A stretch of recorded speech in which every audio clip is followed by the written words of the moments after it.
Elena earns 16-hour cooking for a billionaire's 9-year-old daughter who hasn't kept food down in 7 months. 12 specialists, 0 answers. One abandoned mother notices what no doctor did, and what she finds will break her wide open. The 16-hour truth. Elena Cruz counted the cash in her wallet before she got out of the car. $43. 3 bills and a fistful of ones, plus 2 quarters that had been rattling around since Tuesday. The lift from the bus stop had cost $14 she hadn't budgeted. The 7:42 to Greenwich had broken down at the Stamford connector. No cabs at that hour, and she was not going to be late. Not for this, not today. She tucked the wallet back into her bag and looked up at the gate.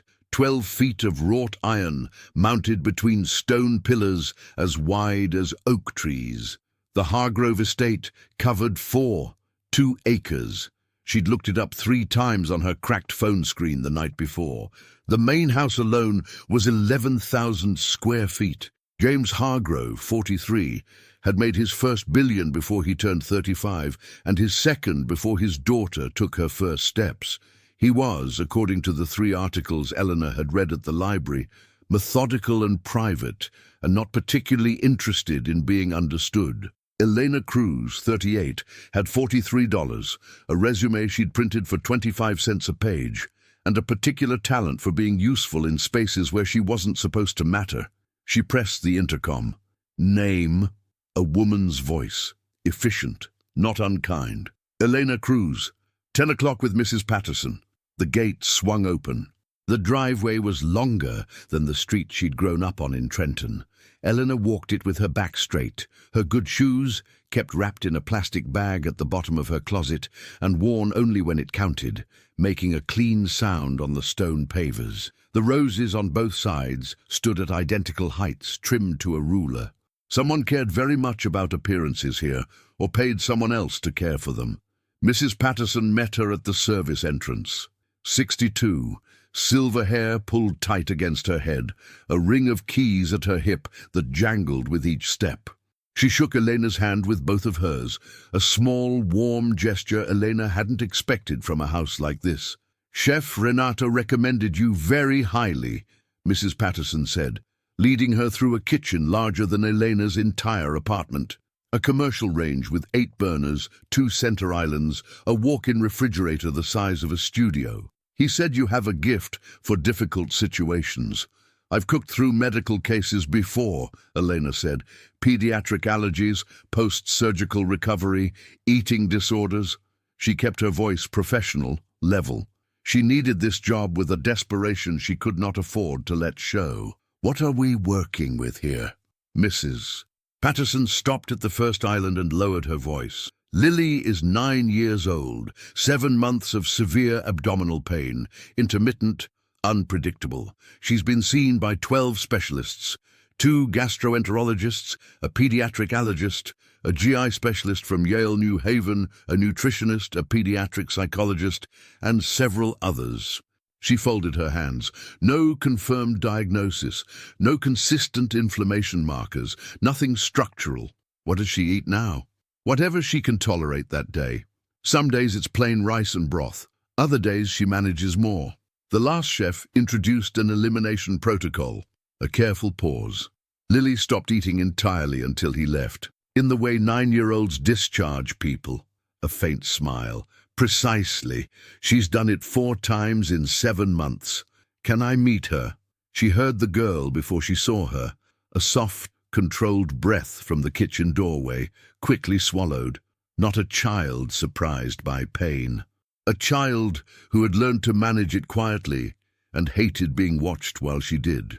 Lily Hargrove was small for 9, with dark circles under eyes that were too clear and too old for her face. She wore a yellow cardigan over pale pajamas at 10 in the morning, one hand braced against the door frame, the other pressed flat against her stomach, just below the ribs. But her eyes, when they found Elena's, were sharp and unmistakably curious. "You're the new one," she said. Her voice was a little raspy, like she hadn't used it much yet. "I'm Elena. No title, no performance, just her name offered simply. You have flour on your sleeve. Elena looked down. She did, from the sourdough she'd started at 4 in the morning because she couldn't sleep. She brushed at it. Old habit. I bake when I can't sleep. Lily considered this with the gravity of a small scholar. What did you make? Sourdough. Want to know the secret to a good crust? A long pause, then, okay. Mrs. Patterson removed herself with what Elena suspected was practiced and deliberate tact. They talked for 22 minutes. About bread first, why dough needs to rest, what fermentation actually does, why the crust matters. And Elena explained it the same way she would to an adult, because children know immediately when they're being managed, and they don't forget it. Then about the garden, Lily thought the roses were too perfect, like the fake ones in hotel lobbies. Then about a book Lily was reading, about a girl who could speak to animals but couldn't tell anyone because no one would believe her. Elena didn't perform enthusiasm. She listened fully without checking her phone, without letting her eyes drift. She asked questions that meant she'd actually been paying attention. She had the job before James Hargrove appeared. She heard him first, the decisive click of dress shoes on marble, a phone call ending in 3 words. I'll call back. And then he was in the kitchen doorway, still in his jacket despite it being Saturday morning.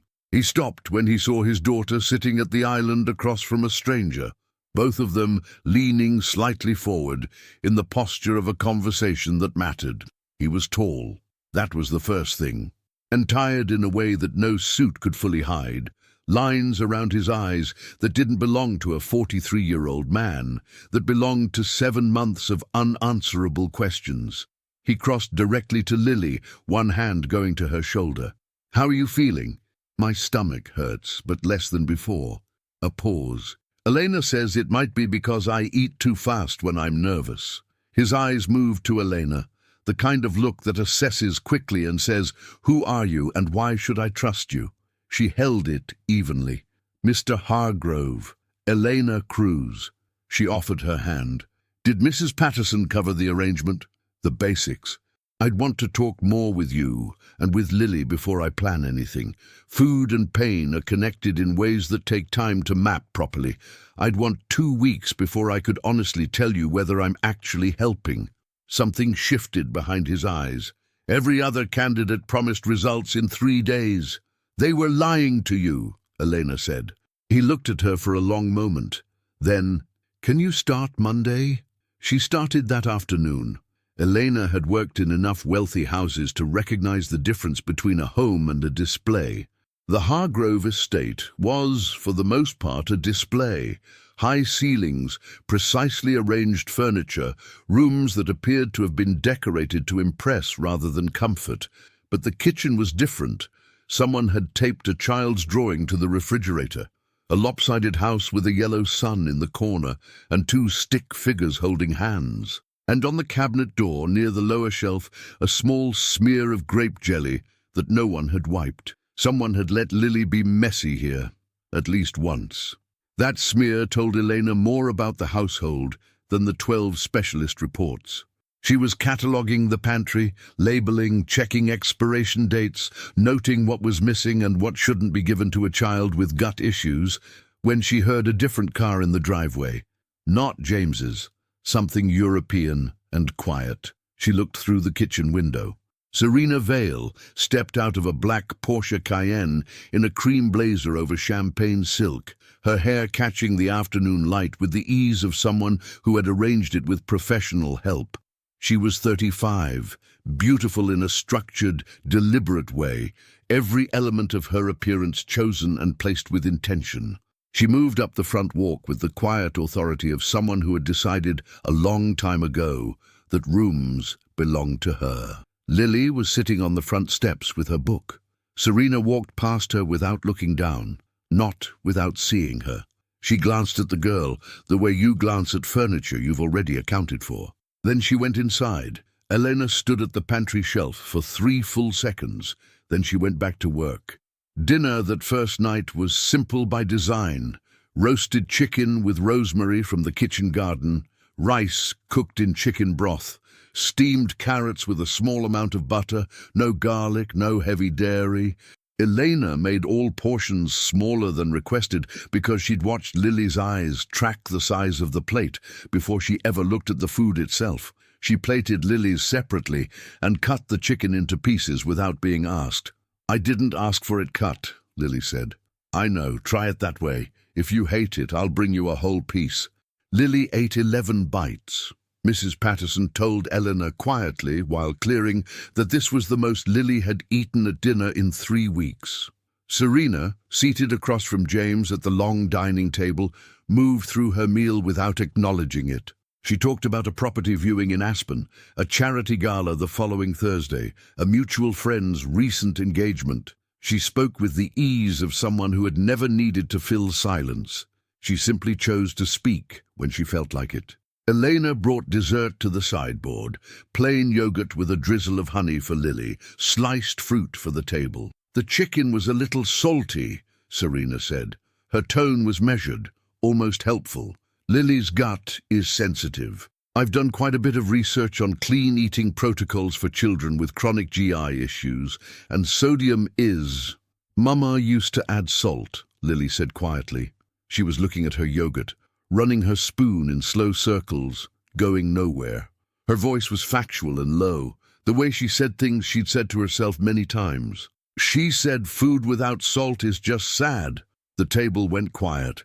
James's face moved, just for a second, just beneath the surface. Something jagged and unguarded that he closed back up almost immediately. His jaw tightened. He looked at his plate. Serena recovered first. "Well," a smooth smile toward Lily. "That's a beautiful memory, sweetheart." Eleanor stood at the sideboard. She didn't look at anyone. She looked at Lily. Pain doesn't lie. Her own mother's voice, sudden as a door opening in a quiet room. People lie. Bodies don't.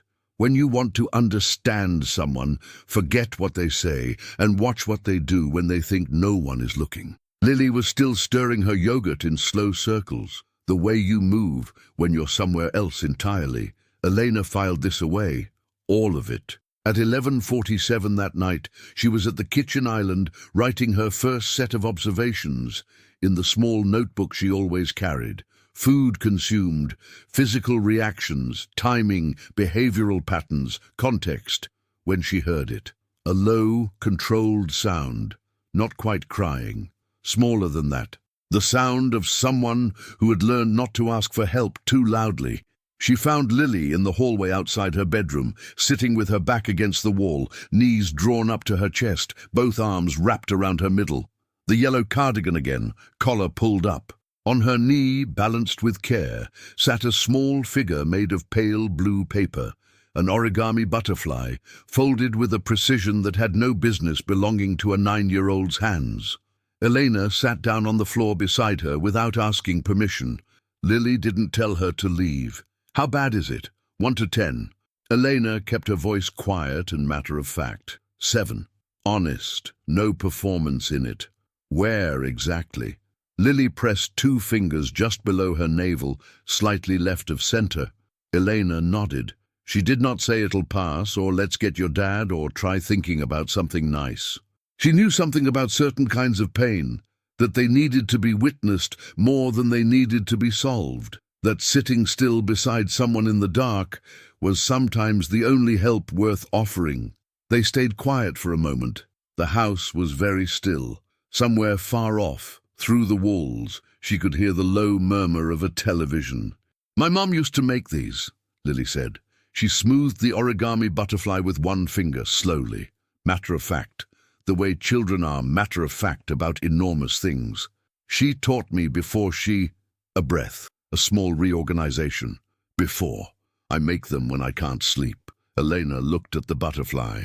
Something happened in her chest, a sudden specific pressure, like a hand pushing against the inside of a door that she kept locked.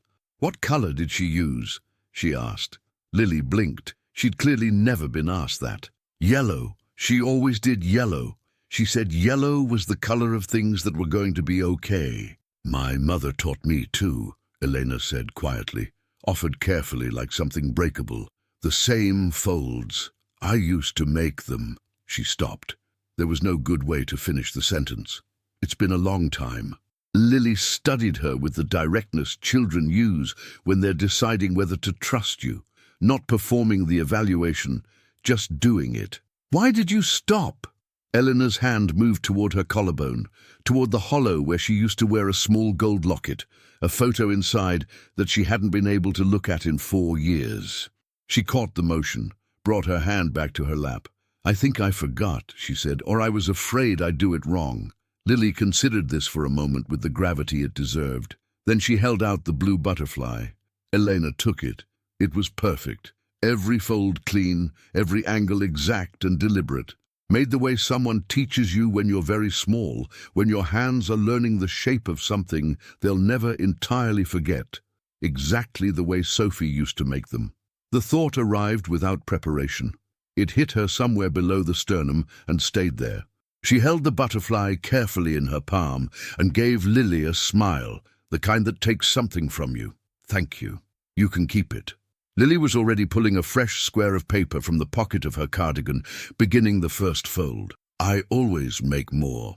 If that moment hit you the way it hit me, leave a comment below. Have you ever met a stranger who felt like someone you already knew? Because what Elena didn't understand yet, sitting on that cold hallway floor at midnight, was that she was already holding the first piece of the answer. The rest would take 6 weeks, 3 confrontations, 1 impossible discovery, and the courage to look at something she'd spent 6 years running from. Elena stayed until Lily's breathing changed and grew steady enough for her to stand. She walked her to the door of her room, waited until the good quiet settled in. Then she went to the kitchen, sat at the island in the dark, and held a pale blue origami butterfly in both hands. She sat there without turning on the light for a long time. She could not explain, not with any logic she trusted, why watching that girl fold paper in the dark hallway felt like recognition, not the vague kind, something specific. The way you recognize a voice you haven't heard in years before you've consciously identified whose it is. She went to the pantry before she went to bed. She moved the jar of honey, and behind it, pushed to the back of the shelf, she found a box of tea packets. The label was hand-lettered in a careful, elegant script, Lily's Calming Blend. Every evening, Elena turned the box over, checked the ingredients: chamomile, lemon balm, valerian root, licorice root, something listed as proprietary digestive blend. She photographed the label with her phone. Then she went to her room, opened her laptop, and started reading. What the rich don't see. The tea contained 5 ingredients. Elena had them listed in her notebook by 6:15 the next morning. Chamomile, lemon balm, valerian root, licorice root, and something called proprietary digestive blend that wasn't specific enough to be useful. 4 of the 5 were benign, common, sold in health food stores with pastoral packaging. The kind of thing a wellness-conscious person might give a child without a second thought. The 5th was licorice root. She sat at the kitchen island with her phone, her notebook, and real coffee. Dark and strong, nothing from the pod machine, and read about licorice root for 40 minutes before she allowed herself to draw any conclusions. In normal amounts and occasional use, generally safe, anti-inflammatory history going back centuries, used in traditional medicine across a dozen cultures, in significant quantities, consumed daily over an extended period, particularly in children with sensitive GI systems. A compound called glycyrrhizinic acid could act as a gut irritant. Elevated cortisol response, disrupted potassium balance, and in individuals with pre-existing gastrointestinal sensitivity, chronic daily intake could aggravate and perpetuate exactly the kind of intermittent, difficult-to-diagnose abdominal pain that had baffled 12 specialists. It was not proof. She said this to herself clearly and repeatedly.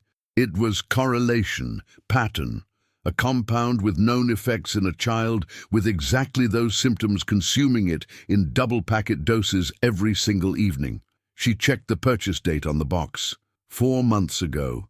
There was a receipt tucked underneath it, folded small. that Serena appeared to have used as a shelf liner. Elena photographed that too. 7 months of stomach pain. The last 4 showing a clear escalation in frequency and severity. She'd seen this in the specialist notes, which Mrs. Patterson had quietly made available to her. The timing mapped. She wrote all of this in her notebook in small, precise handwriting. Then she sat back and thought carefully about what she knew and what she didn't. She didn't know the tea was causing the pain. She didn't know Serena was aware of the risk. She didn't know whether this was calculated or catastrophically negligent. The human body was complicated. A compound could affect 2 people entirely differently. What she knew, she was the private chef. She had no medical license, no authority in this house beyond the kitchen. If she walked into James Hargrove's office this morning and said your girlfriend's herbal tea might be making your daughter sick, she would be fired before lunch, and Lily would go on drinking that tea every evening. She needed to be certain before she spoke, certain enough that she couldn't be dismissed. She needed more. She put the notebook away, started prepping breakfast, and waited. Lily came down at 7:45 in her school uniform, navy and white, crisply pressed, a small yellow hair clip, the one concession to personality. She was quieter in the mornings. Elena had already mapped this in 24 hours. The pain ran different early in the day, duller and lower grade, and Lily managed it by moving slowly and not speaking much until she'd eaten something and established what kind of day her body was going to let her have. "Oatmeal or eggs?" Elena asked. Lily considered this with the seriousness she brought to every decision about her own body. She consulted herself before answering. Elena had noticed this and respected it. The child had learned out of necessity to be a precise and honest observer of her own experience. Oatmeal, but not too thick. Steel-cut, little honey, please. She ate almost all of it. The last 3 spoonfuls went to the houseplant on the windowsill when she thought Elena wasn't watching. Elena was watching. She said nothing. At 7:58, Serena appeared in the kitchen in fitted yoga wear, her hair in a low ponytail that had required a mirror and some effort to achieve. She went directly to the pod coffee machine, which Elena had privately judged and publicly maintained, pressed 2 buttons, and waited for her cup without looking at Lily. "You ate," she observed, glancing at the empty bowl as she lifted her coffee. "Elena made it." Lily's voice was neutral, the tone of someone withholding a more complete opinion. Serena's eyes moved to Elena at the stove in a quick cataloguing look. "Good." Then to Lily, with the practiced warmth of a reminder, "Don't forget your tea tonight. I'll make it before bed, same as always." "Okay," Lily said. "Not thank you. Not yes. Just okay," the flat agreement of someone too tired to argue a routine that had never been offered as optional. Elena turned back to the stove. She was at the kitchen table with her notebook that afternoon. Lily at school, James in his second-floor office, the house briefly and unusually quiet, when she heard footsteps on the back stairs. James Hargrove came into the kitchen with his jacket off and his shirt sleeves rolled to the elbow, reading glasses pushed up on his head like he'd forgotten they were there. He looked at her notebook the way people look at things they're curious about, but don't want to seem curious about. "Mrs. Patterson said you'd be down here." "I'm usually down here," Elena said. "Occupational hazard." He crossed to the counter, looked at the pod machine, looked at the carafe of real coffee Elena had left with a small note taped to it. "Still warm. E." He poured from the carafe without comment and leaned against the counter.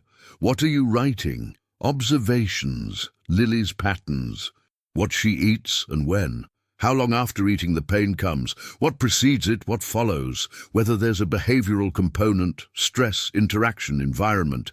She kept her voice matter-of-fact. "I'm building a picture. The specialists tried something similar. They tried it for 1 appointment at a time. I'm here for every meal, every morning, every evening." She looked at him. "That's different." He drank his coffee and looked at the notebook the way he wanted to ask to read it, and had decided not to. "Renato said you left your previous position, said it had nothing to do with your work. It didn't." He set the cup down on the island, looked at the window, at the garden outside. When he turned back, something had shifted slightly, not quite openness, but the door to it, left unlocked. "Are you going to stay?" he asked. Blunt, no cushioning around it. "I don't know yet," Eleanor said just as directly. "Depends on whether I think I can actually help her." He was quiet for a moment. When he spoke again, the executive composure had a fracture in it. "She ate 11 bites at dinner last night." Mrs. Patterson counted. "That was the most she's eaten at dinner in 3 weeks. He paused. "You talked to her for 22 minutes, and she ate 11 bites. "I know." "What did you say?" "Nothing special. I talked to her like she was a person who knew things about her own situation." Elena paused. "She does." He looked at her with the directness of someone who has tried everything else. "If you need anything, resources, specialists you want me to contact, right now I need access to her complete daily routine. Everything she's given, and by whom, all of it." She kept her voice even. "Is that possible?" "I'll speak to Mrs. Patterson today." He was halfway to the door when he stopped, turned back. "She mentioned this morning that you sat with her last night, when the pain was bad." Eleanor said nothing. "Thank you," he said, quiet, precise. The words of a man who had been saving them up. He left. Elena looked at her notebook, wrote, "Licorice root, double packet dose, daily, 4 months confirmed minimum. Pain typically peaks 45 to 90 minutes post-ingestion based on observed patterns. Must contact Dr. Patel pediatric glycyrrhizinic acid thresholds." Below that, in smaller handwriting, he counts her bites. He memorizes them. He is operating in a sustained, quiet terror. She underlined the last word. Then she turned the page. She reached Dr. Anaya Patel on a Wednesday morning, standing in the kitchen garden pulling dead leaves from the rosemary because she couldn't be still when she was thinking. "I can't discuss a patient's case without authorization," Dr. Patel said. Professional, courteous. "I understand completely," Elena said. "I'm not asking for records. A general question. If a child with persistent undiagnosed abdominal pain were consuming herbal tea with a significant licorice root content in double doses every day for 4 months, and this hadn't been disclosed to any treating physician, is that the kind of information you'd want to know?" A pause, longer than Elena had expected. "As a general principle," Dr. Patel said carefully, "any supplemental intake should be disclosed and factored in. Herbal supplements are not regulated the same way as medications and can have significant pharmacological effects. Licorice root in particular, in significant doses over an extended period in a child with known GI sensitivity. Yes, that would be a concern I'd want to investigate." Elena thanked her, hung up, stood in the cold garden with dead rosemary in her hand. She had correlation. She had expert acknowledgement that it was worth investigating. She had timing too precise to ignore. What she didn't have yet was certainty or authority, or a way to say this that couldn't be dismantled by a woman with a smooth smile and the vocabulary of someone who had anticipated this conversation. She needed one more thing. That evening, she watched Serena make the tea. 8:15 in the kitchen, while Elena cleaned up from dinner. The routine was established and practiced. Kettle on, 2 packets from the box. Elena counted 2, mug from the 3rd cabinet, steep exactly 6 minutes, small spoon of honey at the end. Serena did it efficiently, without warmth and without malice, the way you do something that has become completely automatic. "Does Lily actually like the taste?" Elena asked, conversationally, while wiping the counter. Serena looked up. The assessment in her eyes was quick and controlled. "She does fine with it. It calms her before bed." "Has she been taking it since the stomach issues started, or before?" "I introduced it when the pain began. Chamomile and the other herbs are natural calming agents. I wanted to help her sleep through the discomfort." "Makes sense." Elena kept her voice neutral. "I'm building a full intake log, everything she's given throughout the day. Part of the dietary assessment. I'll need to include the tea in the log." "Of course." Serena placed the mug on a small tray. "I'll write down the specifics for you." "That would be helpful." Serena carried the tray out without looking back. Elena waited 30 seconds. Then she took out her phone and photographed the tea box again, this time from a different angle, capturing the dosage instructions on the side. It said, 1 bag per serving, adults only. She put the phone away. She would have what she needed by the end of the week. She was going to do this right, carefully, completely, in a way that couldn't be undone or dismissed. But that evening, Lily's pain was the worst Elena had seen. At 9:43, Lily made a small, sharp sound from the den. Involuntary, swallowed almost immediately. Elena had been watching the clock since the tea. 41 minutes, right on schedule. She brought a covered hot water bottle and a small cup of plain ginger water. Not tea, not medicine, just root and water and a little warmth. She sat beside Lily on the sofa without announcing herself. "You don't have to stay," Lily said. Her voice was tight with the effort of managing herself. "I know." Elena pressed the water bottle gently against Lily's middle and guided her hand to hold it. "Small sips. Take your time." Lily sipped it the way she did everything, carefully, giving it a fair chance. The den lamp made a warm circle around them.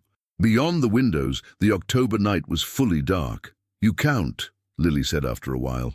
Her eyes were closed, her breathing measured and deliberate. "The time. After I eat. You're always watching. Is that all right?" "Yeah." A pause. "Nobody else did. They watched me eat, but not after." Her fingers tightened around the water bottle. "My dad watches my face. He's looking for the pain to go away. He watches my face, and I try to keep my face normal, so he doesn't see." Elena was very still. "You don't have to do that," she said quietly. "I know." Lily opened her eyes. "But he gets scared, and then I feel bad for making him scared." A 9-year-old's logic applied with complete sincerity. "So I keep my face normal."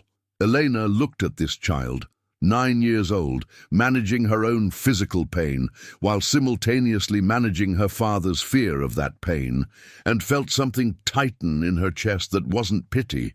It was recognition. "Eleanor?" "Yeah." "Do you have kids?" The question landed the way it always did, somewhere specific and unavoidable. "I had a daughter," she said, the simplest true thing she could offer. "She's not with me anymore." Lily looked at her steadily. Children don't flinch from these things the way adults do. They look directly at them. "I'm sorry," she said. Real, offered across shared ground, the way Lily did everything, without decoration. "Me too," Eleanor said. "For yours." They sat together in the lamplight until the pain faded to something manageable. Eleanor helped her to her room and waited in the doorway until she heard the good quiet settle in, the deep, steady kind. At the bottom of the stairs, she passed the kitchen table. On it was a drawing. Done before dinner, Lily had said, left there without announcement. A woman with dark hair and small hands holding a pale blue butterfly in one palm. Below it, in Lily's careful, deliberate letters, the butterfly woman. Elena stood at the table for a long time. She thought about a pattern and a compound and a box of tea that 2 packets at a time every evening for 4 months had not been mentioned to a single doctor. She thought about correlation and timing and the particular way that Dr. Patel had paused before answering. She thought about a 9-year-old girl who kept her face normal so her father wouldn't be scared. She took out her notebook and wrote the name of every physician in Lily's medical file. She would contact each of them, carefully, as the new chef with questions about dietary restrictions. She would find out if any of them had been told about the tea. She was already certain none of them had. She picked up the drawing of the butterfly woman and held it carefully by its edges. Tomorrow, she would be ready to take this further. Tonight, she just held the drawing and thought about the particular loneliness of a child who folds paper butterflies in dark hallways and keeps her face normal for the people she loves. It was a loneliness Elena understood very well. The Walls We Build Thursday was Lily's day off from school. No classes the first Thursday of each month, some private academy tradition Eleanor didn't entirely understand. Lily appeared in the kitchen at 8:42 in paint-stained leggings, and a sweatshirt 3 sizes too large that said Yale in cracked iron-on letters across the front. Her father's, obviously. She'd rolled the sleeves up 4 times. "Can I watch?" she asked from the doorway. "Can you quarter mushrooms without losing a finger?" Lily held up both hands, all 10 fingers extended. "Come in." Elena set her up at the end of the island with a small cutting board, a knife that was sharp enough to actually work, and a bowl of cremini mushrooms. Lily took the assignment seriously, working with the same unhurried deliberateness she brought to origami and to reading and to everything else she cared about. The kitchen filled with the quiet sounds of a good morning, the low heat under the stock, the knife on the board, October light coming in wide through the garden window. After a while, Lily asked, "Did you always want to be a chef?" "No," Elena said, honest. "When I was your age, I wanted to be a marine biologist. I had a full year where I memorized every species of shark." Lily looked up. "What happened?" "I grew up, and I found out I was better at feeding people than explaining them." Lily quartered a mushroom with particular care. "What's the difference?" Eleanor thought about it. "Explaining people requires a kind of certainty. You have to say, this is why they are this way. Feeding someone, you just have to pay attention to what they need that day, what helps and what hurts." "That's what you do with me," Lily said. "Pay attention." "Yes." A pause, the knife, the low heat. "The other ones had protocols," Lily said, not accusing, reporting accurately. "Plans. Lists of what I was and wasn't allowed to eat, printed out from websites. They were doing what you're supposed to do with a sick kid." She slid the mushroom pieces into the bowl. "You're different." "Different how?" "You watch me like—" She searched for the word with the same care she used for everything. "Like you're trying to remember something." Elena's knife stopped on the board. She started again, smoothly, the way you cover a moment when you've had practice covering moments. Lily had noticed anyway. Children always did. After lunch, a soup Elena had started from stock built at midnight, deep and slow and rich, that Lily ate an entire bowl of without being coaxed or watched or encouraged. They ended up at the kitchen table with Lily's sketchbook open between them. It was spiral-bound, its cover layered with stickers, butterflies mostly, with a few stars and one precisely rendered blue whale that Elena was certain Lily had drawn herself. The pages held the record of her attention, the garden at different times of day, the house from outside, portraits of Mrs. Patterson and of the groundskeeper, multiple attempts at getting horses right, and then, near the middle, a woman. She appeared across 3 separate pages, rendered in pencil and colored pencil both. Always the same woman, always drawn with particular care given to the hands, small hands, held in specific ways. In one drawing she was standing at a stove, her back partly turned. In another she was on the floor with a book, leaning on one elbow. In the third she was in a garden, her face turned up towards something off the page, and she was laughing, and Lily had spent real time on this one. The light was different, more considered. "My mom," Lily said. Matter of fact, the way she said everything true and enormous. Elena looked at the drawings carefully. The woman's face was both specific and elusive in the way portraits always contain their artist. Lily's own vision of her mother more than a photograph of her. But the hands were drawn with insistent precision, small, capable, always in motion. "She was beautiful," Elena said. "She died when I was 3, Lily said, in a car accident." She turned the page, not in dismissal, more like she knew that page by heart and didn't need to keep looking. "I don't actually remember her. Not really. I remember—" She pressed her fingers together, thinking. "A smell, warm and a little sweet. And her hands." She glanced at her own drawings. "I always get the hands right. I don't know how. I just know. Pain doesn't lie." Her mother's voice, moving through Eleanor like something she'd swallowed. "And neither do the things you know in your body long after everything else is gone." Elena turned the page when Lily did, and kept her face composed, and did not put her hand to her collarbone. James found them there at 3 in the afternoon. Lily was explaining why the drawing of the East Wing looked more haunted than architectural. Something about the tower window she'd drawn at a wrong angle that gave it a gothic energy she hadn't intended, but now preferred. Elena was leaning on her elbows, listening with the complete attention she gave everything that Lily said. James stood in the doorway for a moment before either of them heard him. Elena looked up and saw it, the expression on his face, brief and unguarded, before he adjusted it. The look of a man watching something he hadn't seen in a long time and wasn't sure he deserved to see. "Good afternoon," Elena said. "Don't stop," he said.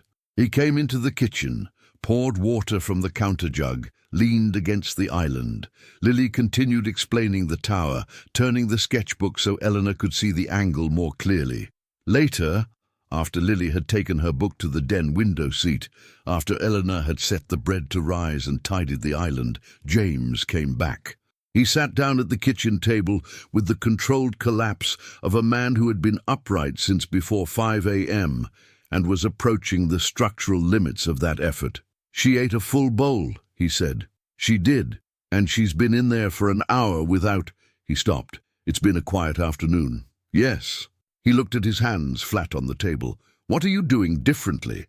"Several things I'm still testing, and one thing I'm fairly certain about that I need a few more days to confirm before I bring it to you." His eyes came up, direct and alert. "That sounds like something specific." "It is. I need to be certain before I say it. I need to be certain in a way that holds." He looked at her for a long time. She held it steadily, not defiantly, not performing calm, just steady. The look of someone who knows something and has decided to be careful with it, because being careful is what the situation requires. "All right," he said finally, reluctantly. Trusting against his better judgment, she could see. "How long?" "End of the week, maybe sooner." He nodded, looked toward the window. Outside, the October light was going gold and sideways, the brief, theatrical quality of late afternoon autumn sun that makes everything look like a painting of itself. The garden was all copper and shadow. "She doesn't talk about her mother much," he said. "Not to Elena specifically, more to the room. She draws her constantly, all the time, but she doesn't say much." A pause. "I've never known how she knows what she looked like. She was 3 when Claire died. There are photographs everywhere, but the way Lily draws her feels like memory. Not like looking at a picture." Elena said nothing. She was listening. "Her name was Claire," he said. "She died 6 years ago, October. Lily was 3. The accident was—" He turned his water glass slowly, fast. "They said she didn't suffer." He stopped turning the glass. "I've spent 6 years deciding whether to believe that." "Do you?" Elena asked quietly. "Some days." He looked at the table. "Other days I'm still sitting in a hospital corridor at 2 in the morning, not knowing yet." He lifted his gaze to Elena's. "You said you lost a daughter." "Not a question. An offering. The careful way you open a door." "Yes," Elena said. 6 years ago. A car accident." Her voice came from the level, distant part of herself she'd built specifically for this purpose, a room inside her she could speak from without everything else flooding in. She was 3.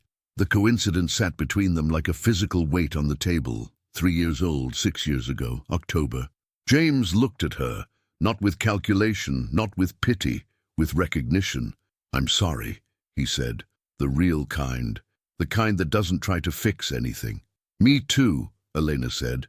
"For yours." They sat together in the silence of people who have both been to the country of irreversible loss and returned speaking a language most people around them don't quite understand. The bread was rising under its cloth. The October light was moving across the kitchen floor. Then James's phone buzzed on the table between them. He looked at the screen. Something behind his eyes became careful and closed. "Serena," he said quietly. More to himself, he answered it. "I'll be up in a minute." He stood, pushed back the chair. At the door he paused. "Thank you," he said, "for this afternoon. For—" He gestured slightly at the quiet kitchen, the sketchbook still on the table, the soup pot on the stove, the shape of a normal day. "For all of it." He left. Elena sat for a moment. She picked up her notebook, wrote the date, wrote Claire Hargrove, Car accident. October, 6 years ago. Age at time of death, approximately 29-32. Lily, age 3. She stared at what she'd written. Then below it she wrote, Sophie Cruz, car accident, October 6 years ago. Age at time of death, 3. She looked at both lines for a long time. She closed the notebook. She went to check on the bread. That night, after Lily was in bed, no tea. Elena had handled Serena's routine quietly, pleasantly, presenting it as a professional dietary decision. She would manage Lily's evening drink going forward as part of the intake protocol. Serena had smiled, said, of course, said it was no trouble at all. Elena had smiled back, said she appreciated it. Then she'd made Lily warm ginger milk with honey, held the mug while Lily drank it sitting up in bed, and waited until Lily's eyes went heavy before turning off the light. Afterward, she sat on the back steps of the kitchen garden, 41 degrees. Her cardigan wasn't enough, but she'd needed the cold air, needed its particular clarity after the close warmth of the house and everything she'd been holding inside it all day. She was sitting with her notebook and her phone, trying to organize what she felt into something manageable when she heard small footsteps behind her. She didn't turn around. Can't sleep. My stomach's better, Lily said, as if this explained being up at 10:48. She sat down beside Eleanor on the step, pulling her nightgown around her knees, tilting her head back to look at the sky. Half clear, half covered, the cold stars appearing and disappearing behind fast-moving clouds. Elena. Yeah. Do you think about her? Your daughter? Every single day. Every minute of every single day. Yes. What do you think about? Elena considered what was true and what was more than she could offer right now. Her hands, she said finally. She had small hands. She could fold. She stopped, swallowed. I think about her hands. Lily was quiet for a moment, then, I think about my mom's hands, too. That's why I draw them so much. I don't want to forget what I know. Elena nodded. She kept her breathing even by an act of will she had built over 6 years of practice. Elena.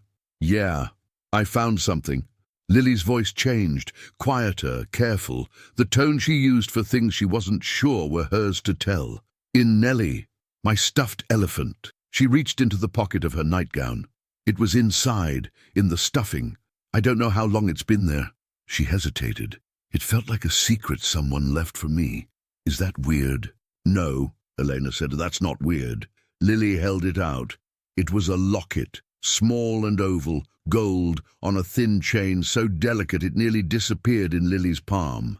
Elena took it and turned it over, worn at the edges, the clasp slightly stiff with age. On the back, in letters so small she had to bring it close, for C, always yours. Her heart was doing something very loud and very regular, like it was reminding her of its own presence.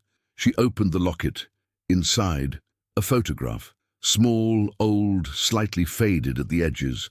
A young woman, late 20s, maybe younger, caught in a moment of movement, mid-laugh. Dark hair, small hands visible even in the miniature frame. A garden behind her, out of focus. Elena looked at the photograph. The night air was cold on her face. The stars were moving behind the clouds. Somewhere in the house, a pipe settled. She looked at the photograph, and her hand shook, a sudden violent tremor that she had no ability to control, and the locket fell from her fingers, and the photograph slid free of its frame and landed face up on the cold stone step between them. Lily reached for it. Elena, her voice was careful now, confused and careful. Are you okay? Do you know? But Elena was already looking at the photograph on the step, and she understood, in the wordless, total way you understand the things that happen in the body before the mind has caught up, why she couldn't breathe. She knew that face. She knew it the way she knew her own hands in the dark. She knew it from before every loss, before every year of silence and work and learning to keep her face normal for the people around her. She had held that face when it was 3 days old, when it was 6 months, when it was 2 years, when it was the last morning before everything changed. She knew that face because she was the one who had given it everything that face had ever known. The woman in the photograph was not a stranger. The woman in the photograph was her daughter. The weight of a name. Elena did not sleep that night. She sat on the back steps until the cold became something she stopped feeling, holding the locket in both hands with the photograph tucked inside it, running her thumb across the worn gold edge the way you press a bruise, not to heal it, just to confirm that it's real. Lily had gone back to bed. Elena had composed herself enough to walk her upstairs, to say goodnight in a voice that only slightly didn't sound like her own voice, to wait at the door until she heard the steady breathing of a child, finally, mercifully asleep. Then she'd come back to the steps and sat down in the 41-degree dark and let herself come apart without an audience. She had built a very specific internal architecture over the last 6 years, rooms for different things. A room for the work, a room for the grief, a room for the small daily mechanics of surviving. She'd learned to move between them with precision, to be in the workroom while in the workroom, to close the grief room firmly and not go in without a deliberate decision to do so. It had taken 3 years of therapy, 2 years after that of practice, and 1 year of something she would have called, if pressed, a kind of functioning peace. The photograph on the cold stone step had kicked every door in simultaneously. She thought about what she knew. Sophie Elizabeth Cruz, born March 14th, 18 years ago. Died. She had to stop there. She could not get past that word without the room doing something she couldn't control. She breathed until it steadied. Sophie had been 3 years old. 3.5 almost. Her birthday in March, the accident in October. She'd been 3 years and 7 months. Elena had been 32 years old and 6 months out of a marriage that had collapsed under its own weight. Her ex-husband Marcus had said the apartment was too small. Marcus had said he needed space to figure things out. Marcus had taken most of their savings in a duffel bag and driven to his mother's in Pennsylvania without... She stopped herself again. One thing at a time, one room at a time. The accident had been on a Tuesday. Elena had been working a lunch service at a restaurant in Hoboken, the one she'd been at for 8 months, the one that was finally feeling like something she could build on. Sophie had been in daycare.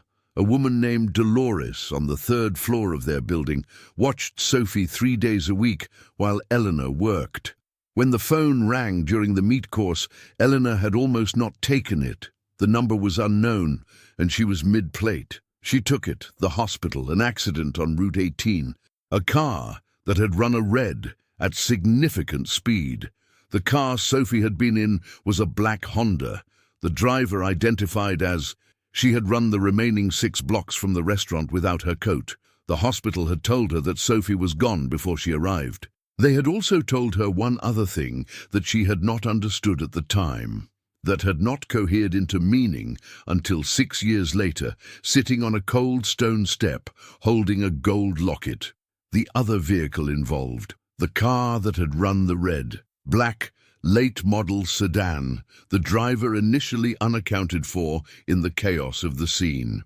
There had been questions. Follow-up questions, insurance questions, questions from a detective who called twice and then stopped calling, and Eleanor had answered all of them with the totality of someone who is not yet inside her body.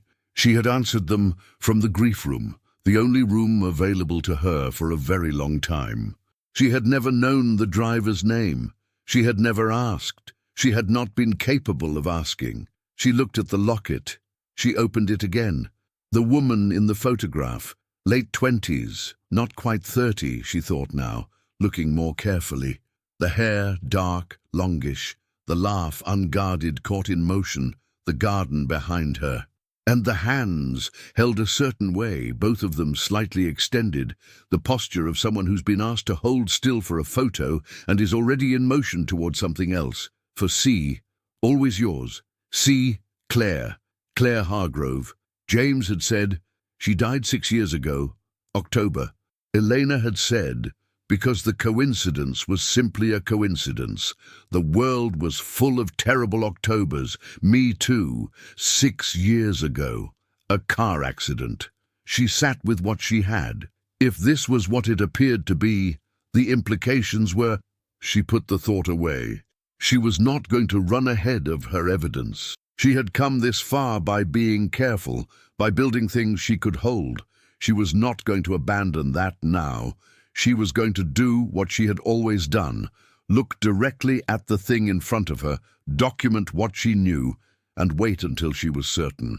She put the locket in the inside pocket of her cardigan, right against her sternum, where she could feel it. She went inside. She did not go to the grief room. She went to the workroom and she stayed there until morning. Friday. She cooked breakfast, eggs done 3 ways, because she'd learned each member of the house's preference by watching, which was how she learned everything. Scrambled for Lily, over easy for James, poached for no one, because Serena stayed in bed until 10 on Fridays.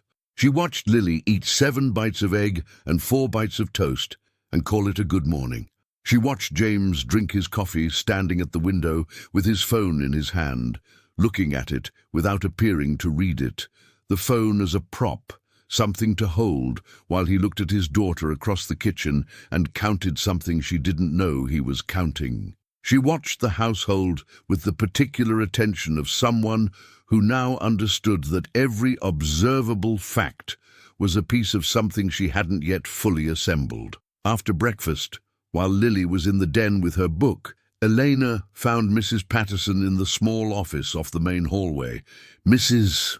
Patterson," she said, "when did Lily's stomach issues begin, specifically?"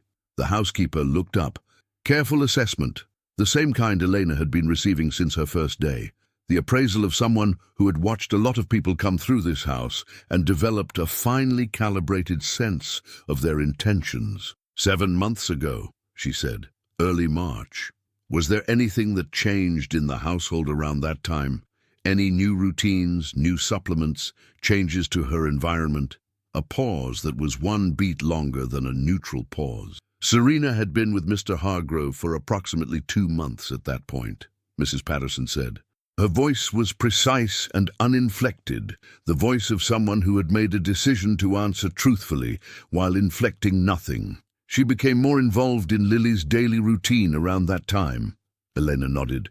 Including the tea. Including the tea. Mrs. Patterson looked at her steadily. "Is there something specific you'd like to ask me, Ms. Cruz?" "Yes," Elena said. "Did any of Lily's 12 specialists ask about supplements or herbal remedies, in your hearing or in any documentation you saw?" "Not in my hearing." A careful pause. "I have wondered," she said, with the deliberateness of someone who has been waiting to say this to the right person, "about the tea for some time." Eleanor looked at her. "I have no medical knowledge," Mrs. Patterson continued, "and no authority to make decisions in this household beyond my specific remit, but I am observant by nature." She folded her hands on the desk. "The timing has always concerned me. I mentioned it to no one because I had only observation and no expertise, and because—" She stopped. "Because it's not a simple thing to say about someone in that position," Elena said. "No," Mrs. Patterson said. "It is not." Elena nodded. "I'm going to speak to Mr. Hargrove today." Something settled in Mrs. Patterson's face. Not relief exactly, but the release of a long-held tension. "Good," she said quietly. "I think that is exactly right." She found James in his study at 11. He looked up from his laptop and saw something in her face that made him close the computer immediately. "Sit down," he said. He said it not as a command, but as a preparation, the voice of someone bracing. Elena sat. She placed her notebook on the desk between them, open to the page where she had written the compound name, the source, the timeline, the dosage, the documented pharmacological effects in children with GI sensitivity, and the names of 4 physicians she had spoken to in the past week. She said, "I need to tell you something that I am certain of. And then I need to tell you something I don't have confirmation for yet, and I want to be completely clear about which is which." He looked at the notebook, then at her. "All right." She told him about the tea first. Everything she knew, methodically, in the order she had assembled it. The compound, the dosage, The timing she had tracked in her notebook, 41 to 90 minutes post-ingestion, 12 separate documented instances in less than 2 weeks. The conversation with Dr. Patel, the 4 other physicians who had confirmed, in general terms, that the compound's effects in a sensitive pediatric GI system were a legitimate clinical concern. The fact that not one of Lily's 12 specialists had been informed about the nightly supplement. She was watching his face as she spoke. She had seen people receive bad news many ways. James Hargrove received it the way certain people do, completely, all at once, without the usual stages. The color left his face and was replaced by something that wasn't anger yet and wasn't grief yet. It was the very specific expression of a parent who has been living for 7 months inside a question that turns out to have an answer. The expression of someone who has been looking in all the wrong directions for a very long time and has just been handed the correct map. She could see him restraining himself, holding very still. "You're certain about this," he said. His voice was completely controlled. It cost him. "About the compound and the timing, yes. About the causal connection. I am certain enough to bring it to you immediately. A pediatric GI specialist with full access to Lily's records, and this information should make the final determination." He stood up. He sat back down. He put both hands flat on the desk. "You said there was something else," he said. "Something you don't have confirmation for." She had rehearsed this. She had found no clean way to do it, so she had decided on the only approach she knew, direct and honest, and careful about what she presented as fact versus what she presented as the beginning of a question. She said, "Lily showed me a locket last night. She found it inside a stuffed animal. The photograph inside is of a woman." She placed the locket on the desk, open, the photograph facing up. "James, I need you to tell me who this is." He looked at the photograph. He looked at it the way you look at things that are both completely familiar and completely unexpected. The particular dislocation of a known thing appearing in a place where it has no business being. Where did Lily, inside Nellie, the stuffed elephant?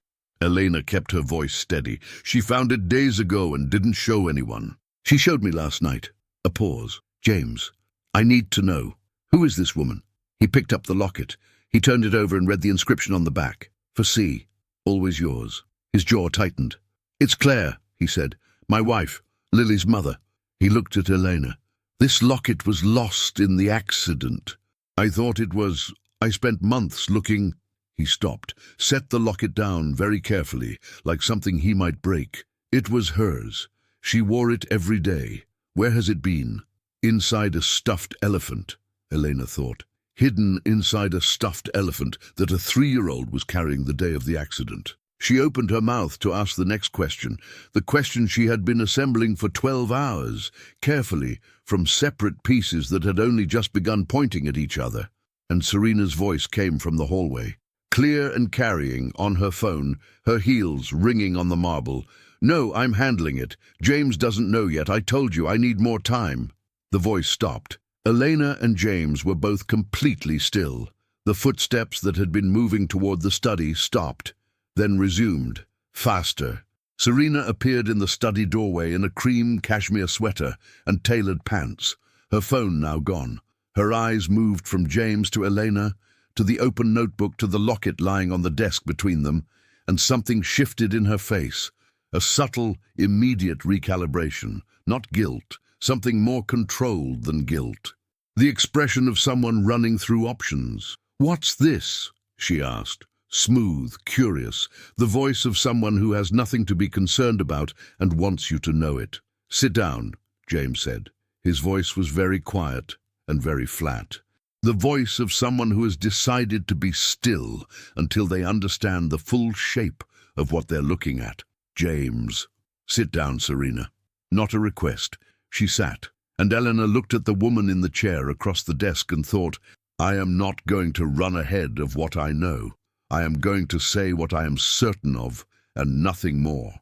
I'm going to be careful because Lily needs this to be done right." She turned back to James. "I need to ask you one more question," she said. About the accident. About Claire's accident. She kept her voice even. Was the other driver ever identified? James looked at her. The question had arrived from an angle he hadn't expected. Yes, he said slowly. Eventually. There were questions at the time, some confusion at the scene, but eventually, yes. What was the driver's name? His eyes searched her face. Serena said, I don't see why this is relevant to... Serena. James didn't take his eyes off Elena. What was the driver's name? He was asking himself now, reaching for something he had filed away in a locked place 6 years ago because opening it again was not something he could do and keep functioning. The driver was... He stopped. His face changed. He looked at Serena. The driver's name was Vale, he said, slowly, like a man walking across ice, testing each step. The report said Marcus Vale. He turned his head. Vale. The room was completely silent. Serena Vale, Elena said, quiet, not accusatory, just the two words side by side, offered like evidence. Serena stood up. That is my ex-husband's name. That has nothing to do with... It was your ex-husband's car, James said. The ice had become something else entirely. His voice had gone very quiet in the way that is more alarming than loud. The car that hit Claire was registered to... I know this because I read that report 40 times. The car was registered to a Marcus Vale, address in... James, listen to me. Address in Trenton, New Jersey. He stood up. Why was Marcus Vale's car in that intersection? Why was Marcus Vale in Hoboken on a Tuesday afternoon 6 years ago? And why do you share his last name? Serena's composure was still in place, but it had hairline fractures in it now, the kind you can see only when you know where to look. Elena knew where to look. Elena's ex-husband's name was Marcus. Marcus Cruz.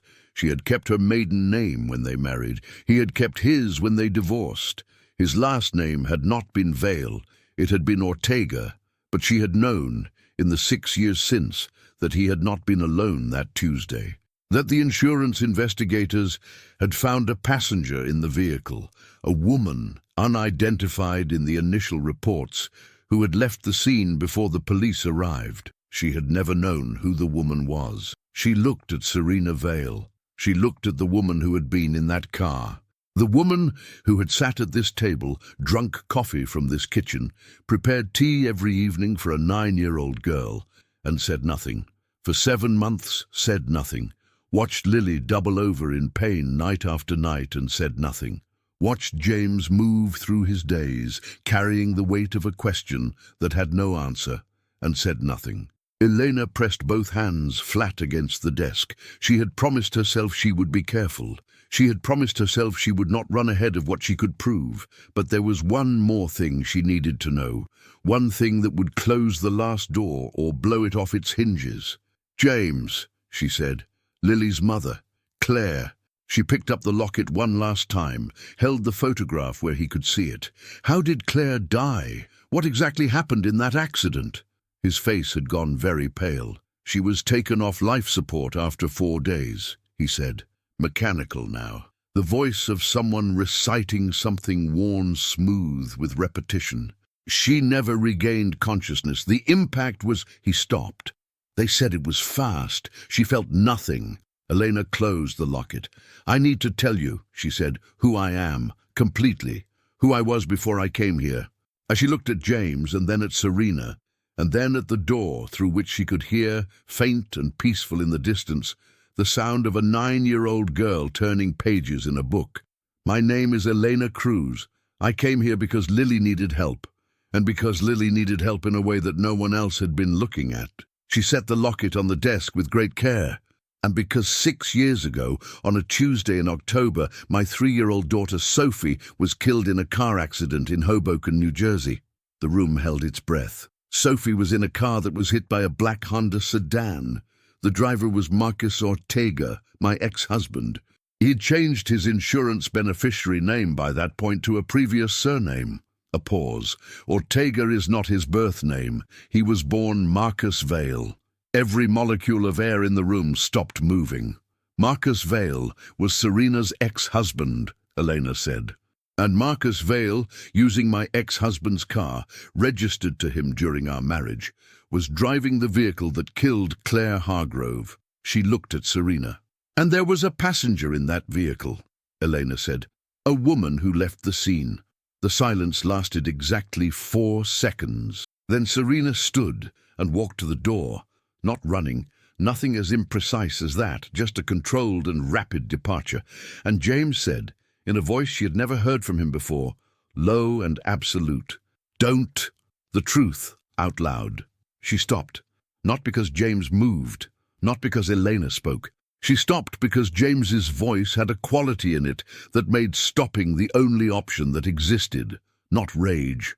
Something worse than rage, the complete, final clarity of a man who has just had 6 years of carefully maintained uncertainty, resolved in a single room.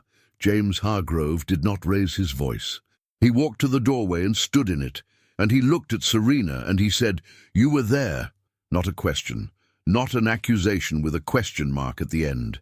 A fact, delivered without heat, without drama, the worst kind of statement. Serena turned to face him. Her composure was intact. This was, Elena understood in that moment, something Serena had prepared for.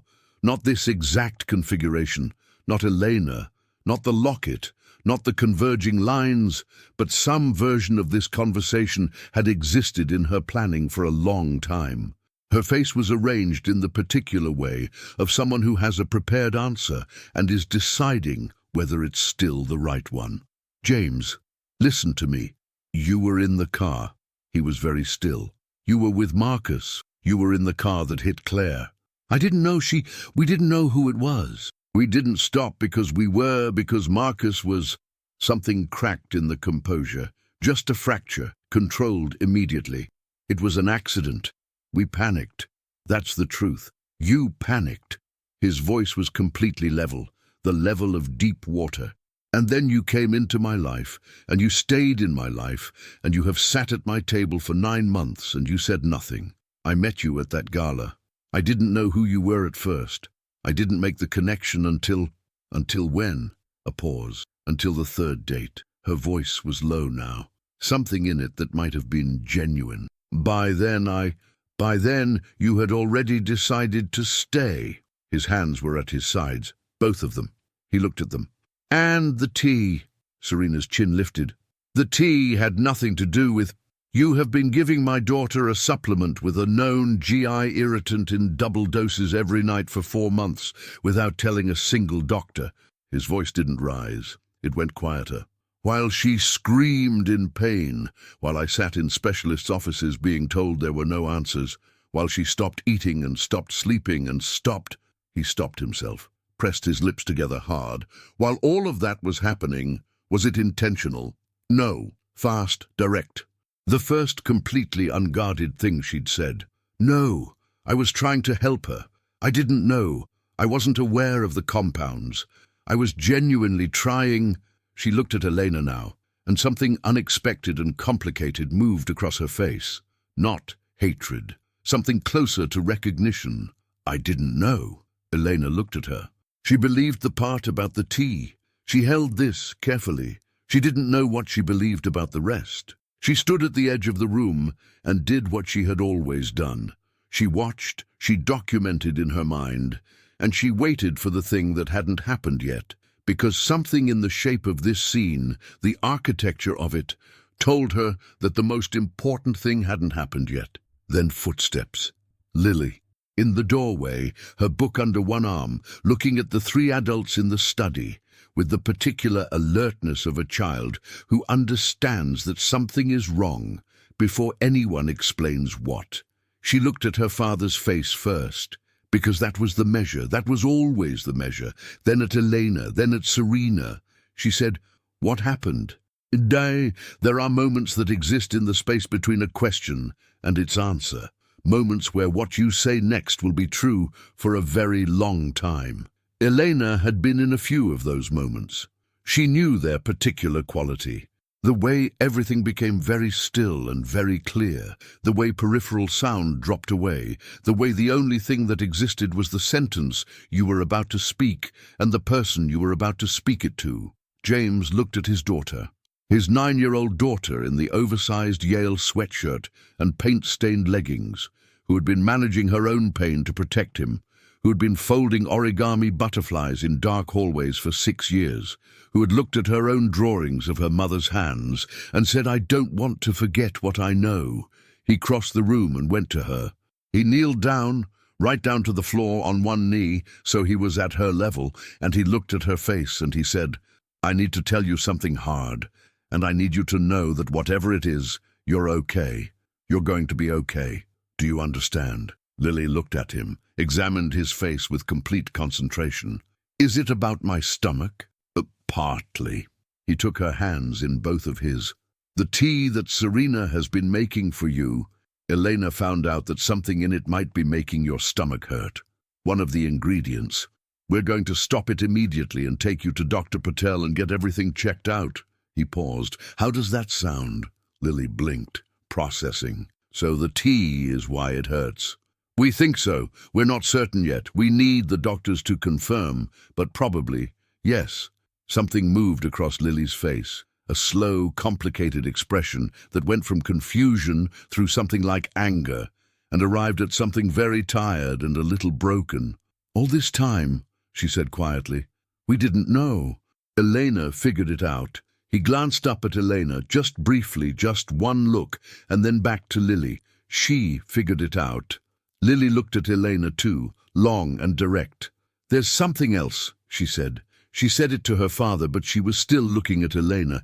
"Isn't there something more?" James straightened. His hands didn't leave Lily's shoulders. He turned so they were both facing the room, father and daughter side by side, and Elena thought, "This is what it looks like. This is what I was looking at from the outside for 6 years. This is the shape of the thing I lost." She had to breathe through that. She did it. She looked at James. He was looking at her with the question she had given him and not yet answered, the one she had gone right up to the edge of in the silence before Lily appeared. She had more. She had a question she hadn't been able to ask yet. She had something she'd been carrying since the back steps, since the cold stone and the shaking hand and the photograph lying face up in the dark. She had all of it in her chest, right now, in this room. She was standing in a study with a locket in her hand and a 9-year-old girl who made origami butterflies and drew her mother's hands from memory and kept her face normal for the people she loved. And she thought, not here, not like this, not in front of her. "Can we get Lily settled first?" Elena said quietly. "Mrs. Patterson could stay with her while we talk." James looked at her, looked at his daughter, nodded. Mrs. Patterson appeared within 90 seconds of being called. Elena had the quiet conviction that she had been very nearby and took Lily to the kitchen with the tone of someone announcing a particularly interesting baking project. Lily went with her, looking back at Elena once from the doorway with the expression she used for things she was filing away to revisit. Serena was still in the chair. She had the air of someone who had made a decision to stop running and didn't entirely know what came next. Elena sat down. She said, "I need to tell you something, both of you." She looked at James. "And I need to say the part I'm not certain about very clearly as something I'm not certain about, because there's a difference, and I need you to know which is which." "Go ahead," he said. She told him about Sophie, about the accident, about 6 years of assembling the fragments of what had happened from insurance reports, a detective's 2 calls, hospital records, a coroner's document she had not been able to read for 2 years. She told it clearly and without theatre, in the way she had learned to tell the things that had the most weight, which was simply, directly, with as little ceremony as possible so that the facts could stand up on their own. She watched James's face as the map assembled itself for him. The Honda, the intersection, the Tuesday in October, the timing. She watched him understand that the accident that had killed his wife and the accident that had killed her daughter were the same accident, seen from opposite directions, mourned in different houses, never connected, until a locket inside a stuffed elephant, until a 9-year-old's hands folding paper butterflies with a precision she had no explanation for, until a woman who couldn't sleep started reading about herbal compounds at 6 in the morning. The same accident, he said, not asking. The same accident. He was very still for a long time. Then he said low and very careful, "Lily." And Eleanor heard what was inside the word. "I don't know," she said, immediately, clearly. "I don't know. I need you to hear me say that. I don't know. What I know is Sophie was 3 years and 7 months old at the time of the accident. She and Claire were in the same vehicle at the time of impact. That's in the police report." She breathed. What happened next, in the immediate chaos of the scene? "I was not there. I know what the hospital told me. I know what the report said. I know that the hospital confirmed a death." James was looking at her with the expression of someone approaching the edge of something very high and very final. "You need to say the rest," he said. "I know." She folded her hands. "Lily was 3 years old when her mother died. You said you never knew how she knows what Claire looked like, that she draws her from something that feels like memory, not photographs." She looked at the origami butterfly she'd been carrying in her cardigan pocket since the night on the steps. She placed it carefully on the desk. "She was found at the scene of the accident. She knows things she has no medical explanation for knowing. She folds paper butterflies with a precision that—" She stopped, pressed her lips together, opened them. "With a precision I taught someone when they were very small. Before they could read, before they could do anything except sit in a lap and fold paper." The room was entirely silent.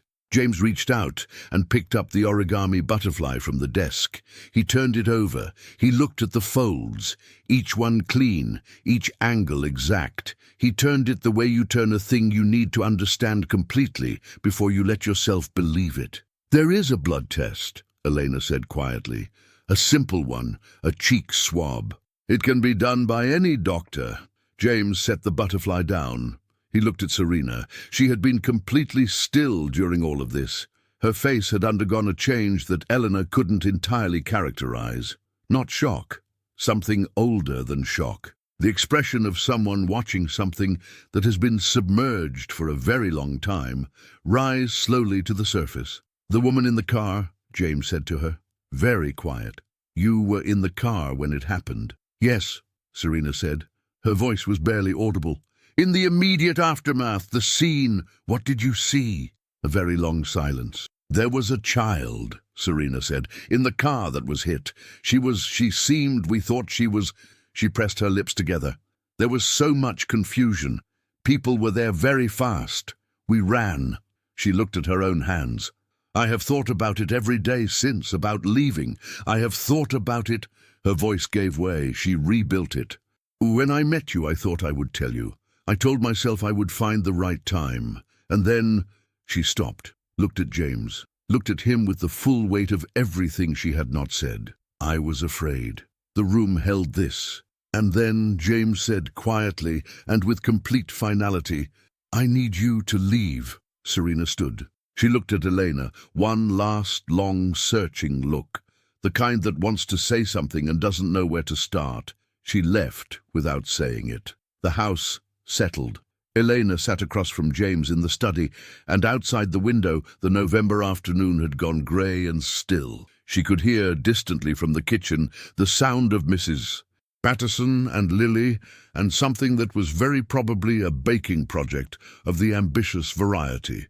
A tray being set down, Lily's voice explaining something with the earnestness she brought to explanations. James had not moved for several minutes. He was looking at the locket on the desk. He looked like a man who had been carrying a very specific weight for 6 years and had just been told that the weight might be different than he thought, that it might be, improbably, impossibly, a different shape entirely than he'd mapped it to be. He looked up. "The blood test," he said. "Yes. When?" "I can call Dr. Patel Monday." Eleanor's voice was steady. Her hands were steady. Everything inside her was not steady, but that was a fact about her own interior geography that didn't need to be part of this conversation right now. We would need your authorization and mine. It would take 72 hours for results, depending on the lab. She paused. We would not tell Lily until we know. He nodded. And if it... He stopped, started again. If it comes back, then we have a much larger and more careful conversation, Elena said, with professionals, with the people who know how to do this. He nodded again. He was looking at the butterfly on the desk. He picked it up again, held it in one hand. She makes them constantly, he said. I asked her once why butterflies. She said, he turned the butterfly. She said her mum taught her, but she was 3. She couldn't have remembered instructions. She just knew the folds. He looked at Elena directly now. You said you taught someone. Yes. When she was... Before she could write her name. Elena's voice was very quiet. I sat with her in my lap and did each fold and guided her hands and did it again and again and again until she had it. She had it within a week. A pause. She taught herself the color thing, yellow for things that were going to be okay. I don't know where she got that. James was very still. Yellow, he said, yellow. He looked out the window. Lily uses every color except yellow, he said. She has a full set. She uses every single color. He turned back to Elena. She never uses yellow. The word hung in the room. Complete. Yellow was the color of things that were going to be okay. And Lily Hargrove, who drew her mother's hands from something she called memory and couldn't call knowledge, had been waiting, perhaps, without knowing she was waiting, for yellow to be true again. From somewhere in the kitchen, clear and unbothered, Lily's voice, Elena, we're making something. Can you come? Eleanor stood. James stood too, almost simultaneously, and they looked at each other across the desk for a moment with the full improbability and weight of everything between them. The dead winter garden outside, the locket, the butterfly, the accident 6 years gone, the 2 children and the 2 women who had converged in a house in Greenwich and become, impossibly, each other's answer. Thank you, James said. And this time the words held everything that 2 syllables are not supposed to hold. Elena picked up the origami butterfly from the desk and held it. Then she went to the kitchen. Hirshu. The blood test came back on a Wednesday. Elena was in the kitchen when Dr. Patel called. She was making bread. The sourdough she started at 4 in the morning when she couldn't sleep, the one she'd been making every few days since she arrived, that Lily had taken to eating a slice of warm with butter for her afternoon snack. She stepped out to the back garden, cold, her breath made clouds. Dr. Patel said the words carefully and in order, the way physicians deliver results that are outside the category of normal results, with the awareness that the information is going to change something. She told Elena the statistical probability. She told her the confidence interval. She used the scientific language that creates a framework around overwhelming things so that they can be approached without destroying the approach. Elena listened to all of it. When Dr. Patel finished, Elena said, "Thank you." She stood in the cold garden for 6 minutes. Then she went back inside and finished the bread. James was in the kitchen when it came out of the oven. He had developed over the past week a habit of appearing in the kitchen at odd hours, not intrusive, not sitting in her way, just present, near, in the same room, the way a person moves toward warmth without fully acknowledging that they're cold. She set the bread on the board. She looked at him. He saw it in her face before she spoke. He went very still. "The results came back," she said. He sat down on the stool at the end of the island, the one Lily used. He sat on it and put both hands on the counter and looked at the bread. "Tell me," he said. She told him, in order clearly the way Dr. Patel had told her, building the framework first, so the thing inside it could be held. The probability was 99, 97%. There was no clinical ambiguity. Lily was not Lily Hargrove biologically, not exclusively. She was Lily. The girl she had always been fully in every way that mattered, and some ways that would take years to fully understand. But she was also Sophie Cruz, and Sophie Cruz was also her, and the accident 6 years ago had not been the ending the paperwork said it was. What the hospital had confirmed was a death. What the hospital had confirmed was the cessation of vital function in a small body.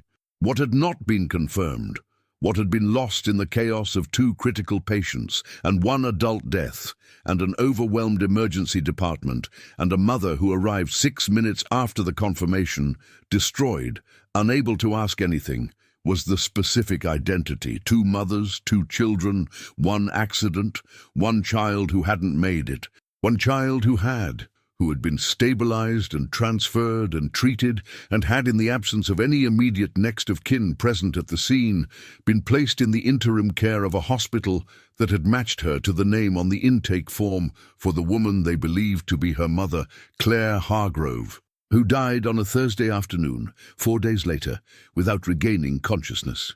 A 3-year-old girl named, by that intake form, Lily Hargrove, who was born in the month of March, and liked to fold paper butterflies, and drew her mother's hands from something she called memory and refused to use yellow. "I need to sit here for a minute," James said. "Take all the time you need," Elena said. He sat. He looked at the bread. He put 1 hand over his eyes, pressed his fingers against them, and sat very still for a long time. Elena stood at the island and didn't move and didn't look away from him because she understood that this was the kind of moment that needed a witness, not help, not intervention, just someone present who wouldn't make it smaller. When he took his hand from his eyes, they were red at the edges. He looked at Elena. "She's been yours all along," he said. His voice was rough. "She's been yours all along too," Elena said. He looked at her. "She doesn't know a life without you," Elena said. "She doesn't know a morning without you at the window counting her bites. She doesn't know a bad day without your face as her first measure of whether it's going to be okay." She paused. "That's not biology. That's 6 years." He looked at the kitchen, at the drawings on the refrigerator, the grape jelly smear on the cabinet she had noticed on her first day, the sourdough bread cooling on the board, the lamp Lily had picked out because it had a yellow shade. Yellow. "She picked that lamp," he said, "last spring. At the store, she saw it and said that one. I asked her why, and she said because yellow is a good color." He looked at it. "I didn't know why. I just got it." Elena looked at the lamp. The warm circle of yellow light fell across the kitchen counter. The same kitchen counter where she had sat on her first night holding a pale blue origami butterfly in both hands, and felt something she couldn't explain, where she had logged timing and compounds and patterns in a small notebook, where she had made bread and soup and the particular meals of a person who has learned to translate care into food, because the other languages are too much. Lily's voice floated down the stairs. "Is the bread done?" James looked up. Something moved across his face, something breaking and mending at the same time, the sound of a hinge that has been frozen for years moving again. "Not yet," he called back. Then, quieter, to Eleanor. "How do we tell her?" "Together," Eleanor said. "With Dr. Patel's help, with the right people, carefully." She kept her voice steady. "And honestly. She is 9 years old, and she is the most honest person I have ever met. She deserves that." He nodded, looked at his hands. "And after? What happens after?" Elena had thought about this. For 7 days straight she had thought about this with the full force of her attention. In the kitchen at 4 a.m., in the cold garden, in her room at night with the notebook open, running every possible shape of the future she could construct. "I don't know," she said honestly. "I don't think anyone knows yet. I think we take it one day at a time and we put her first. And the rest," she looked at him, "the rest we figure out. Together, if that's all right." "That's all right," James said. "Not a concession, a decision." He stood up, picked up the bread knife, cut 2 slices, 1 for each of them, and put them on the board and slid one toward Elena. She took it. They stood at the kitchen island with warm bread and the yellow lamp burning and all the enormous uncharted territory of what came next spread out ahead of them. It was, Elena thought, the first moment in 6 years she had stood in a kitchen and not felt the specific weight of a grief so habitual she'd stopped noticing she was carrying it. It was still there. It would always be there. The shape of what she'd lost and how she'd lost it, and what 6 years without it had taken from her. That didn't disappear, but it had changed.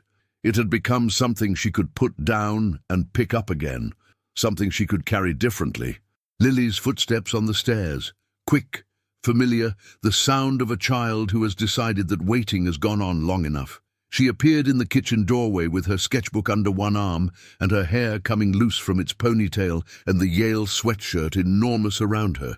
She looked at the bread on the board. She looked at James and Elena standing side by side at the island. She looked at them with the sharp, ancient, uncluttered perception of a child who misses nothing. "Why do you both look like that?" she asked. "Like what?" James said. "Like you're about to say something big." James looked at Elena. Elena looked at James. The conversation that was coming, the real one, the careful one, with Dr. Patel and the right words, and the time it deserved, was not this moment.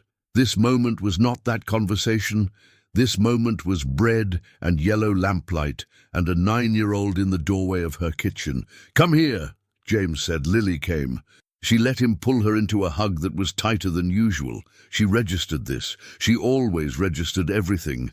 And she hugged back with both arms and her face pressed against his shoulder. He held on for a moment longer than normal. Then she turned to Elena. She looked at her the way she had looked at her on the hallway floor, that first midnight, the look of a child deciding whether to trust, except this time there was no deciding in it. The decision had been made some time ago. This was something else, the look of someone greeting a person they have already, in some deep and wordless way, always known. "Elena," she said. "Yeah. Are you going to stay?" The question landed with its full weight in the center of Elena's chest. She thought about $43 in her wallet and good shoes in a plastic bag and a resume printed at 25 cents a page. She thought about a cold hallway floor and a pale blue butterfly and a child who said, "You can keep it. I always make more." She thought about a locket and a compound in a tea and a drawing left on a kitchen table and the particular knowledge that lives in the hands long after the mind has let go. She thought about yellow. "I'm going to stay," she said. Lily nodded. One decisive nod, as if this were the correct answer to a question she had been holding for some time. Then she climbed onto her stool at the island and reached for the bread and ate it warm with both hands, the way children eat things they've been waiting for, without ceremony, without formality, as if this were exactly what it was, a beginning. 3 months later, Elena stood in the kitchen at 4:15 in the morning and started a new sourdough. The house was quiet around her. Cold outside. February had come in hard. Frost on the garden.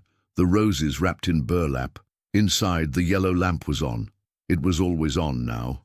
Lily had decided this during a negotiation with her father about bedtime that Elena had not been part of, but had overheard from the hallway. "The lamp stays on," Lily had said, "all the time." Her father had said, "All right, all right."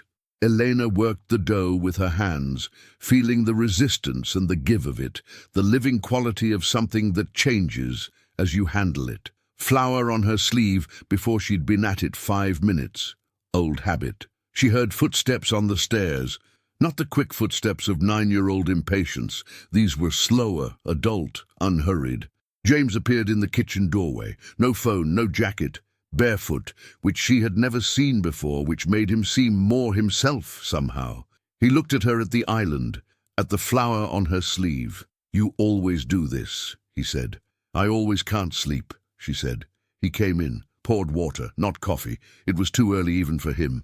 He leaned against the counter in the way he'd been leaning against this counter for 3 months, in the way that had stopped being deliberate and become simply where he stood when he was in the kitchen. When she was in the kitchen. "I talked to my lawyer yesterday," he said, "about the process, what it would look like going forward." She kept working the dough. "It's going to be complicated," he said. The legal side of it, 2 households, 2 histories, the paperwork. Dr. Patel said there are protocols for situations that don't have, he paused, precedent. Situations that don't have precedent, Elena repeated. That's generous. I thought so. She shaped the dough and put it in the bowl and covered it with a cloth and turned around. He was close, closer than the counter required, close in the way that had been true for a while now, close in the way that neither of them had fully named. She looked at him. He was looking at her the way he'd looked at her on the first day, the assessing look, the who are you and why should I trust you, except that every layer of it had changed. It was now the look of someone who knows exactly who you are and is still asking the question. The better version of the question, the one that wants the answer to be yes. Elena, he said. James, I don't know how to do this slowly, he said. I've been trying to be careful. I know this is complicated, doesn't even... He stopped. I've been trying to be careful, and I've mostly been failing. She looked at him. At the careful, exhausted, extraordinarily capable man who counted his daughter's bites and memorized them and kept them like a record of everything that mattered. You don't have to do it slowly, she said. He reached out and tucked a strand of hair behind her ear, a small gesture, precise and deliberate, and then his hand stayed. His palm against her cheek. Her flower-covered hand came up and covered his. The kitchen was very warm and very still. She asked me last week, he said quietly, what you are to her. She asked me how to explain it to her friend at school. He looked at Elena. I told her I didn't have a word for it yet. She said that's okay. Some things are too big for one word. She said she'd use 2. Elena looked at him. What words did she choose? He smiled. The real kind, the one that changed everything. She said she was going to call you my person. She said that felt right. Elena stood in her kitchen in the yellow lamplight, with flour on her sleeve and dough under her nails, and the sound of the house breathing quietly around her. Lily asleep upstairs, the garden frozen outside, the bread rising under its cloth, and thought about a hallway at midnight and a cold stone step and $43 in a wallet and a girl who folded butterflies in the dark. She thought about what it costs to love someone when loving is the most dangerous thing you know, about what it means to keep going anyway, about a pale blue butterfly held in both hands like proof of something she hadn't been ready to believe yet, about yellow, my person. She pressed her forehead against James's shoulder. He put his arms around her. She stayed there for a moment, just this, and breathed. Then she stepped back. She looked at him. I'm going to make breakfast, she said. It's 4 in the morning. I know. She turned back to the counter. So we have plenty of time to do it right. And he sat down at the island and watched her work, and the yellow lamp burned steadily in the corner, and somewhere upstairs a 9-year-old girl was sleeping peacefully in a house full of people who were finally, improbably, completely each other's. And on the kitchen table, where Lily had left it before bed, placed there with the deliberateness she gave to everything she meant, a new origami butterfly sat in the circle of lamplight, yellow.